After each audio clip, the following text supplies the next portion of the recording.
Hey guys రోజు పొద్దున్నే 9:30 college అంటే 9కి లేచేవాళ్ళు ఈరోజు పొద్దున్న 6కి లేచి మా ఇంటికైతే వచ్చారనమాట. ఎందుకంటే ఈరోజు హ్యాకథాన్‌లో పార్టిసిపేట్ చేయడానికని చెప్పేసి మా కాలేజ్ సైడ్ నుంచి మేము Srinivasa institute of engineering and టెక్నాలజీకి అయితే వెళ్తున్నాము.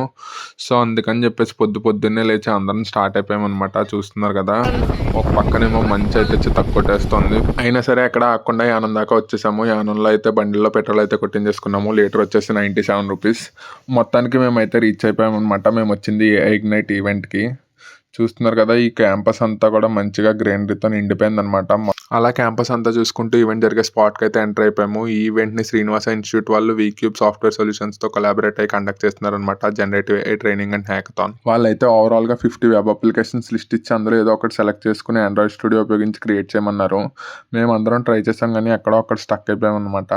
మొత్తం 3 రౌండ్స్ అయితే కండక్ట్ చేశారు. ఓవరాల్‌గా 3 రౌండ్స్ కంప్లీట్ చేసిన వాళ్ళని 8 మెంబర్స్‌ని అయితే సెలెక్ట్ చేసి ప్రైజ్ డిస్ట్రిబ్యూషన్ అయితే చేశారు. ఈవెంట్ అయితే ఎండ్ అయిపోయిందనమాట. మేము కూడా వెళ్లి పార్టిసిపేట్ చేసినందుకు పార్టిసిపేషన్ సర్టిఫికేట్ అయితే ఇచ్చేశారు. ఇంక మొత్తానికి బయలుదేరి వచ్చేసాము. అలా కోనసీమ వాతావరణాన్ని అంతా ఎంజాయ్ చేస్తూ మధ్యాహ్నం ఫుడ్ కూడా తినలేదు. దారిలో అయితే పరోటా తినేసి ఇంటికి వచ్చేసాము. That's it for today. Thanks for watching.